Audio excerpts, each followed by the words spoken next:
So then there's the crossover. I mean, I get what you're saying. And maybe it comes down to the salaries. The salaries are too high, but I just feel like they've learned not to rock the boat. And if it's working at all, I think they're going to keep the same people. I mean, again, I think Beverly Hills is going to go one of two ways, which now we know Beverly Hills will be back November 1st. So November 1, 2023, we will have a brand new season. And New York launches what? July what? 9th? 7/16, honey. Get ready. Get your apple out of the closet, girlfriend. Well, I got messages from people that said they've done a deep dive on all the women and this cast is unbelievable and I should give it a chance and it's going to be great. Like I said, I'm super fascinated by Jenna Lyons alone, so I will be watching. Guys, and I hope it does well. Supposedly they're putting a lot into this. I hope so. I'm not a negative person, guys. I mean, I love to watch things. Selling Sunset season 6. It just dropped a month ago on Netflix. Oh yeah, how's that doing? I don't care. I loved it. It was great. Really?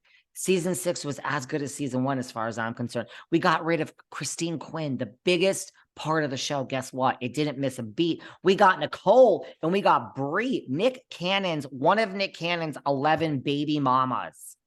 Baby mama.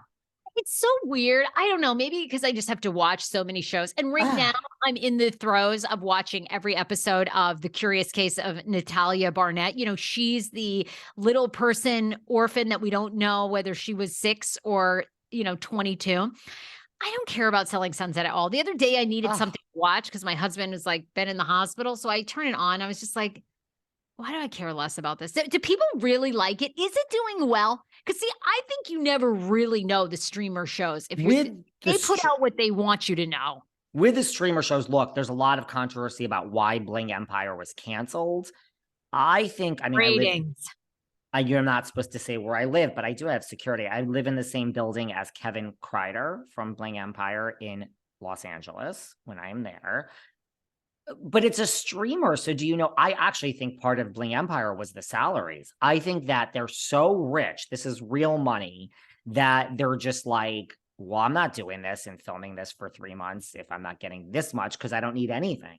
You would think it's the opposite, but I could see it. I don't know. I think salaries had something to do with it. I don't know. I mean, I just don't see who says no to television. I mean, who like, know what Kevin Kreider living in my building did not, because he's not, Anna Shea worth $500 million, or Mimi Morris is worth like $1 billion or like 800 million or something. I just don't think you say no to a Netflix. You don't. No, Netflix has like the biggest audience. I think it comes down to ratings. It's like when Hulu goes, oh, the Kardashians are our #1 show. Well, show us the numbers. They never show you the numbers. They just say that. Well, they can say anything they want. I don't believe it's the #1 show anymore. I don't.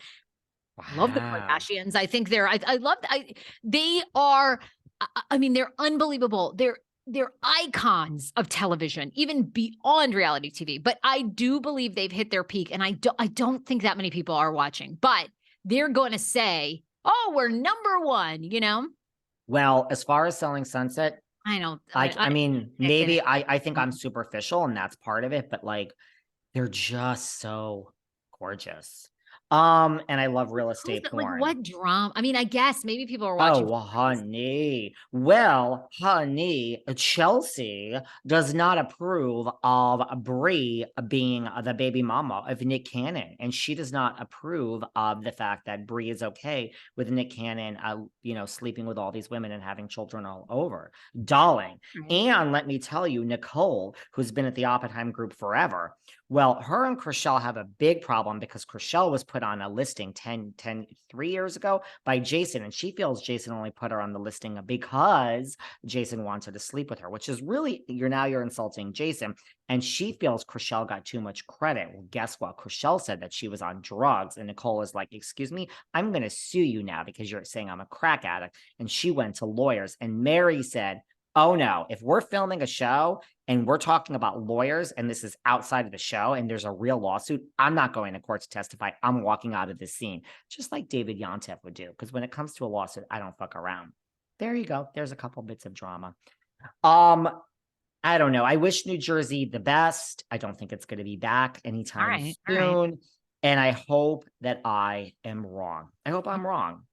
All right, top. What else is keeping you up? And this whole thing, I interviewed Giudice, and he talked about, he says he knows for sure from an ex-FBI agent Who, what? that, the Gorgas were involved. And I said, Melissa and Joe, and he implies Melissa too. It does come up at the reunion with Jacqueline, and, she told Teresa, I don't know. Talk to me. I just think it's interesting that we're still talking about these. Giudice said on my show, I talked a lot about the feds, that he's like, no, they were both involved in the feds. And he said direct quote, I know this for a fact from an ex-FBI agent.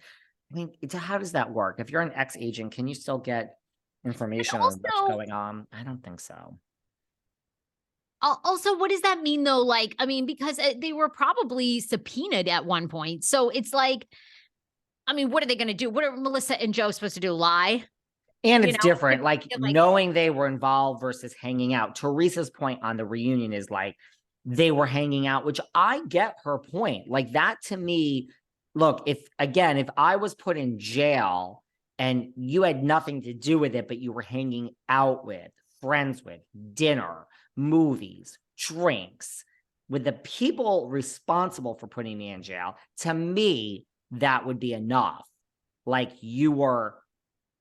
are you doing with them? That's ruined my life. I don't know.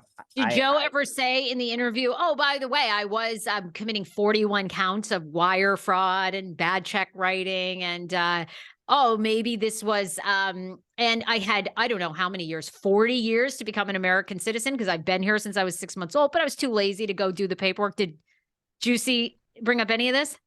We talked a lot about that. His stance on it, I think, is almost polar opposite of yours. He said, what are you going to do? He said, listen, of course I did some things, he said taxes and things, whatever. And what? You're gonna take someone away from their family because of taxes? He said he can't. Not the Chrisleys. It breaks my heart. Look what they're doing to the poor woman. It breaks my heart. I don't understand. Now, Julie Chrisley. Yes, you got to listen to this epic interview. I'm going to listen. Giudice had a lot of feelings about it. That what are you going to do? Just taxes? And now here I am in the Bahamas, taxes and stuff.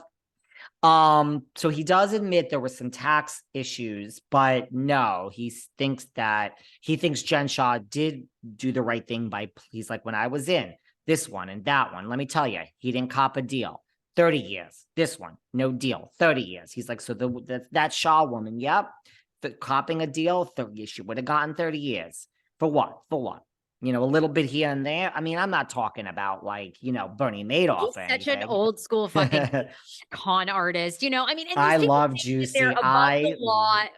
Fuck off. And it just blows my mind. And they